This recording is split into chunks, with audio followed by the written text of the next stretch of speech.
In climbing, beta is all about how you go from the bottom all the way to the top. Beta simply refers to the techniques and tactics that you use to get you to the goal of the top, hopefully. And generally speaking, there's always one best beta. Now, the beta is generally usually tweaked based off of your strength, your weaknesses, and your stats. With that in mind, to be an effective problem-solving climber, you have to be able to mentally note your body position, your movements, and replay them inside your head. Because if you do fall off, which will happen more often than not, you're gonna need those notes inside your head, running them down, and then change something about them so that you will probably have a more favorable outcome. And though sometimes it may not be obvious, you will always have choices, so long as you are looking for them. A particularly great way to remember your climb without having to use big brain prowess is known as the camera. Filming yourself leaves no questions as to what you did or did not do, and this really helps you compare what you felt on the wall to how you actually looked like on the wall, and this really helps build a sense of body awareness. And you'd be surprised to know how useful it is to know the true limits and limitations of your body. A common problem that climbers will say is, I'm too short, or the hole is too far away, something of that nature. Well, brother, my man, my G, you not standing all the way up. You not utilizing your full height nor your full reach. Because sometimes when you're on the wall and you're really physically taxed, it may feel like you're at your uppermost limits in terms of your body length, but obviously if you take a look, your legs are just super bent. And over time, the more you film yourself, take a look, compare and contrast the feelings on the wall with the footage, the easier it becomes to actually know what it is. The easier it actually becomes to see yourself on the wall while you're climbing on the wall in true honesty. Another great way to picture yourself climbing is by watching other people climb first and putting yourself in their position. And while this seems simple, monkey see, monkey do, is a little bit more complicated than it appears. And this is only because looking at a climber climb from 20 feet away is very different from actually walking up to the wall and climbing it and looking at the wall from point blank. But again, the more you practice this, the better your body awareness will become as well. Now, I do think that the most practical way to manage and understand and practice and exercise body awareness is, as I mentioned way earlier, just to remember how it felt and the things you did while you were climbing on the wall. And then once you fall off, to implement a new change to the beta. This not only opens your minds to the possibilities, but if it didn't work the first time, there are two main reasons. It was probably the wrong beta, and no matter how many times you try it, it will never come to fruition. That, or you did not commit to the move. And if that is the case, all you really gotta do is just, commit a little bit more. Of course, there's also the third option, which is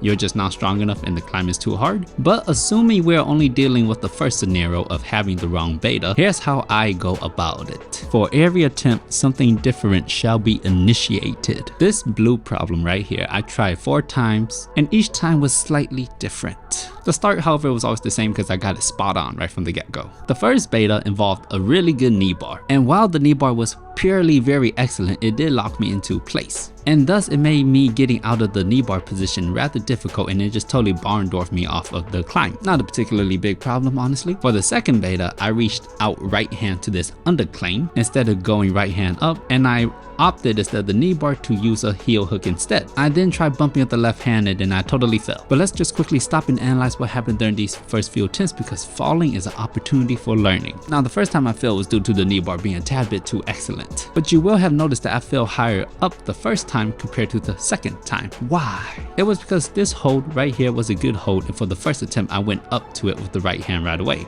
as opposed to the second attempt where I went to the undercline. And now, taking all these fun pieces of information and using big brain prowess and deduction in my pot of concoctions, I then proceeded to blueprint one of the sickest betas known to mankind. Third beta. Using a slight knee bar, I quickly bumped the right hand up.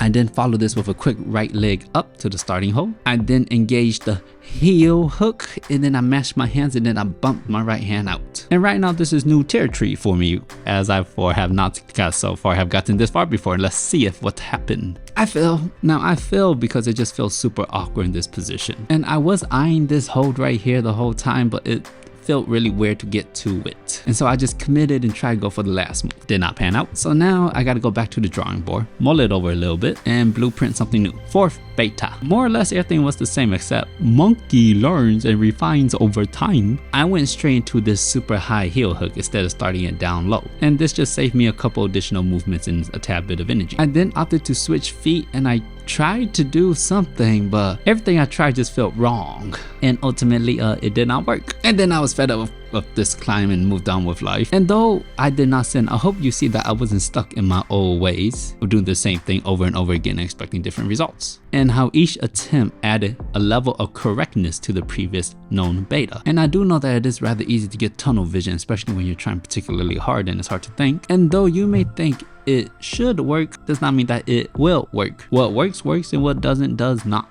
Now let's just quickly talk about a big part of changing beta is you have to learn and you have to blatantly believe that there's just a better method. You cannot be all egotistical about this and believe that your way is the correct way. You also can't be, I know I'm supposed to do it this way, but I want to do it this way because it's so much cooler. Well, me personally speaking, myself and I like to send the boulder. And as far as I'm concerned, I think sending the boulder is way cooler than falling off while trying to look cool, if you ask of me. Now that blue example had a bunch of big moves and it's very easy to see the sequences and the beta changes that I made.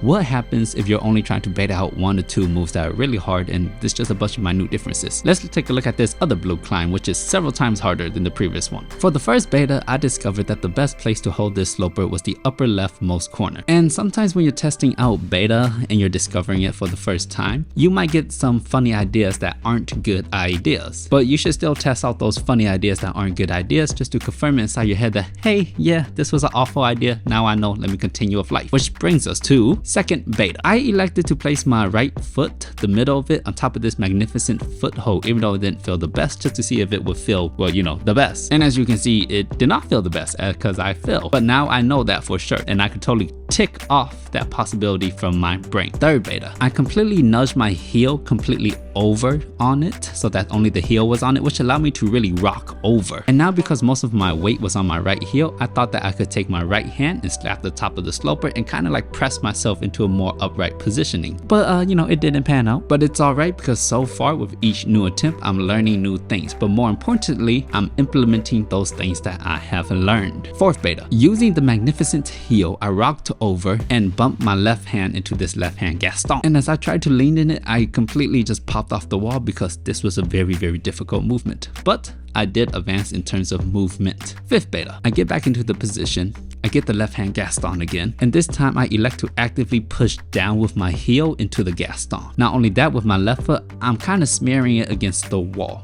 What this does is just allow me to transfer a few more inches to the left, which in my eyes is totally a good form of improvement. But you know, I still fail, but you know, I learned a lot. So regardless of the length of the climb, there's always a good way to optimize the beta. And you honestly can't be all like, I'm weak, I'm short, I'm tall, I'm ugly, blah, blah, blah. Ain't nobody really trying to hear that. You got to get smarter. Become a technical masterpiece. Big brain get. Thanks for watching. I'll see you next time, partner.